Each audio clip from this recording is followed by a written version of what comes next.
وسلام على حبيبه المصطفى ما بعد فأعوذ بالله من الشيطان الرجيم بسم الله الرحمن الرحيم قل يا عبادي الذين أسرفوا على أنفسهم لا تقنطوا من رحمة الله إن الله يغفر الذنوب جميعا صدق الله مولانا العظیم۔ بارگاہ رسالت میں آپ صلی اللہ علیہ وسلم میں درود پاک کا ہدیہ پیش کریں۔ اللہم صلی علی سیدنا و مولانا محمد معدن الجود والکرم وآلہ واصحابہ الکرام وابنہ الکریم وبارک وسلم صلاة دائمة سرمدا ابدا۔ سب سے پہلے آپ تمامی حضرات کو نصف شعبان المعظم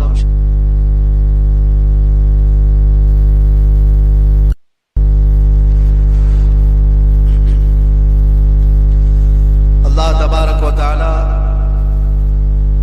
اس شب کو ہم سب کے لیے خیر و برکت والی شب بنائے، اور آج کی یہ شب جیسا کہ آپ سب نے سنا بھی ہوگا، ہمارے سال بھر کا حساب و کتاب آج بند ہوتا ہے اور نئے سال کی ابتدا آج کی رات سے ہوتی ہے۔ آج اللہ تبارک و تعالیٰ فرشتوں کو حکم دیتا ہے کہ کس کے لیے کتنا رزق اور کس کے لیے زندگی میں کیا کیا کام ہونے ہیں۔ بلکہ بزرگوں نے فرمایا کہ آج کی رات کچھ لوگوں کی موت لکھی گئی ہوگی، فرشتوں کو بتایا گیا ہوگا کہ مہینے کے بعد 2 مہینے کے بعد جب بھی اس بندے کی موت آنے والی ہے، جبکہ وہ بندہ اپنی شادی کی تیاریوں میں مصروف ہو، کچھ لوگ اپنے گھر بنانے میں مصروف ہوں گے، لیکن ہم میں سے کسی کو خبر نہیں کہ آج کی رات ہمارے متعلق کیا فیصلہ ہوگا۔ اسی لیے آج کی رات دعا کی رات ہے۔ اللہ تعالیٰ کی مانگا میں ہمیں آج نہایتی خشوع و خضوع ادب و احترام کے ساتھ اپنے آنے والے سال کے متعلق خیر و برکت کی دعا مانگنی سے خوش نصیب ہیں یہاں پر بیٹھے ہوئے وہ لوگ رات کے 12 بج رہے ہیں۔ ممبئی جیسے شہر میں نوجوانوں کی آج رات کو اکثر دیکھی جاتی ہے سیر سپاٹے میں، گل کپاٹے میں گزر رہی ہوتی۔ بہت سارے لوگوں نے تو آج کی رات کو بائک رائڈنگ کی رات بنا لیا ہے۔ کتنے حادثے ہوئے، کیا کیا چیزیں ہوتی ہیں، لیکن قربان جاؤ رب ذوالجلال کی اس رحمت کاملہ پر ان ہزاروں اور لاکھوں میں سے اٹھا کر کے مولا نے تمہیں اپنے گھر میں بٹھایا۔ اور یہ حدیث پاک میں اللہ کے رسول صلی اللہ علیہ وسلم ارشاد فرماتے ہیں، جب رب تبارک و تعالیٰ کسی، میں اکثر ایک مثال دیا کرتا ہوں، میں اگر اپنا پہنا ہوا یہ امامہ کسی کو دے دوں، کسی میرے عزیز شاگرد کو یا کسی ملنے والے محب کو، اور کہوں کہ اس کو سنبھال کر کے رکھنا، آپ مجھ سے بہت محبت کرتے ہیں، محبت کرنے والا اس امامے کو لے گا، اگر پہن لیا، لے کر کے اس کی جو بھی عقیدت ہے، مجھے یہ بتاؤ جب تمہارے سر پر یہ امامہ ہو تو کیا شراب کی دکان کے پاس کھڑے رہو؟ کیا کسی سیر سپاٹے کی جگہ پر جہاں لوگ نکڑوں پر اپنی عیاشیاں کر رہے ہوتے وہاں کھڑے ہو جاؤ؟ تمہیں اپنے لباس کا، وقار کا خیال آ جاتا ہے، میرے سر پر تو ایک معظم امامہ ہے، یہ کسی کا دیا ہوا امامہ ہے اور اس کی عزت ہے، اس کا وقار۔ میرے عزیزوں، یہ تو میرا ایک کپڑے کا امامہ ہے، اور میری کیا حیثیت ہے؟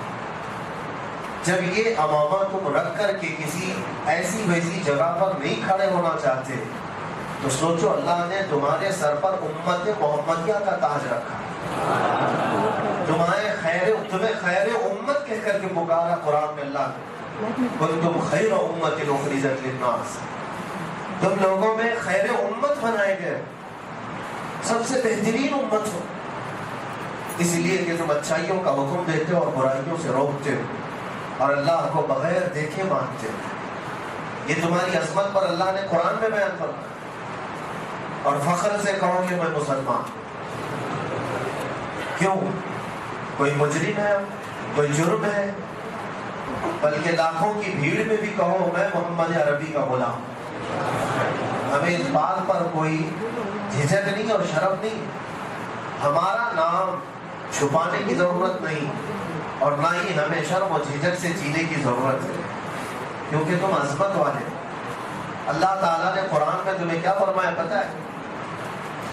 لوگ آج کچھ ایسے سیکولر لوگ، سیکولر کا مطلب ہوتا ہے وہ آدھا ادھر آدھا ادھر رہنا چاہتا ہے، پورا کچھ بننا نہیں چاہتا.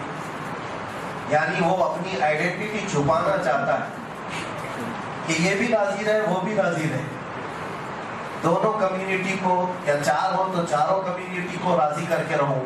ایسا ہوتا نہیں ہے. بیچ والا تو پھر بیچ والا ہی ہوتا ہے، ادھر کا بھی نہیں ادھر کا بھی. اللہ نے تو قرآن میں فرمایا تم پورے کے پورے مسلمان ہو جاؤ. اور اس لیے شرم و جھجک ہمیں نہیں ہونی چاہیے کہ ہمارا نام ہمارے باپ نے مسلمان نہیں رکھا. قرآن میں اللہ فرماتا هو سماکم المسلمین، وہ اللہ ہے جو جس نے تمہارا نام مسلمان رکھا. اللہ ہے. ہمیں فخر کے ساتھ جینا ہے. بہتوں کو میں نے دیکھا نوجوانوں 5 کلو کی جینس پہننے میں تو کبھی شرم و آر نہیں محسوس ہوتی. 50 گرام کی ٹوپی چھپا کر کے رکھتے. چھوٹی سی ٹوپی ہوتی ہے اس کو بھی چھپا کر کے رکھتے ہیں کہ پتہ نہیں لوگ کیا سمجھیں گے، لوگ کیا سمجھیں گے. یہ تمہارے سر کا تاج ہے اور اپنی نشانیوں کے ساتھ جیا کرو، اپنی آئیڈینٹی کے ساتھ جیا کرو. میں یقین کے ساتھ کہتا ہوں، یہ میرا چیلنج ہے اے مسلمان، ایک بار تم صرف شکل سے بھی اگر میرے مصطفیٰ کی غلامی اپنا لو تو کیڑے مکوڑے یوں ہی دب جائیں. کوئی کسی کے اوقات نہیں، کیونکہ اللہ نے تمہاری ہیبت رکھی ہے، تمہارے اندر اللہ نے رعب رکھا ہے، ایمانی رعب ہے. اللہ کے نبی صلی اللہ تعالیٰ علیہ وسلم ارشاد فرماتے ہیں رب تعالیٰ نے مجھے ایسا رعب عطا کیا ہے کہ 500 میل دور بھی میرا دشمن ہو تو اس کے دل میں اللہ میرا خوف ڈالتا ہے. اور یہ خاصہ رسول پاک صلی اللہ علیہ وسلم کا حضور کے صدقے میں ان کی امت کو بھی ملا ہے، ان کی امت کو بھی ملا ہے. اور ہم دیکھتے ہیں کبھی کبھار ہم کو احساس ہوتا ہے کہ فلاں کیا کر لیں گے، ان کے پاس اتنی طاقت، ان کے پاس اتنی طاقت، لیکن ہم کو خود نہیں پتا ہوتا ہمارے پاس کیا طاقت ہے. ہمارے پاس ایمانی طاقت ہے، عشق رسول کی طاقت ہے. اس میں شرم و جھجک اور حیا کی ضرورت نہیں، علن اعلان فخر کے ساتھ رہنے کی ضرورت ہے. میرے عزیزوں، مجھے ایک بات یاد آتی ہے. حالانکہ لباس ہوتا ہے، میں سادہ لباس بھی پہنتا ہوں جب کوئی پہچانتا بھی نہیں. ہم سادے لباس میں بھی رہتے ہیں، لیکن جس وقت مجھے گجرات کے رشتہ داروں نے بہت بھیڑ بھاڑ میں گرفتار کر اپنے شہر میں تماشا بنایا تھا، یاد ہوگا آپ کو دن. آج سے ٹھیک 1 سال پہلے خیر کھانے سے گھر برات منا رہا، آپ سے دور تھا، لیکن اللہ شاہد ہے، اللہ شاہد ہے، ہمارے دل میں رب تبارک و تعالیٰ نے بال برابر بھی خوف کبھی نہیں آیا. میں ایک بات بتا رہا ہوں، وہ اتفاق تھا کہ میں جس حالت میں گھر پہ بیٹھا ہوا تھا اسی حالت میں نکل کر کے گیا. جبہ بھی تھا اور عمامہ بھی تھا، کسی جلسے سے واپس آیا ہوا تھا، اسی حالت میں گئے اور اسی حالت میں انہوں نے 3 دن تک کپڑے بھی نہیں بدلوائے. لیکن ہوا یہ کہ مجھے خود بھی احساس نہیں تھا آگے کتنے چل رہے ہیں، پیچھے کتنے چل رہے ہیں، دائیں کتنے چل رہے ہیں، بائیں کتنے چل رہے ہیں، ہمیں پتہ ہی نہیں تھا. ہم کو تو صرف اتنا ہی معلوم تھا کہ میرے ساتھ گنبد خضرا کا مکی ہے. ہمیں تو اتنا احساس تھا، خوف نہ رکھ رضا ذرا، تو ہے عبد مصطفیٰ، تیرے لیے امان ہے، تیرے لیے امان ہے. 1-2 پیشی کے بعد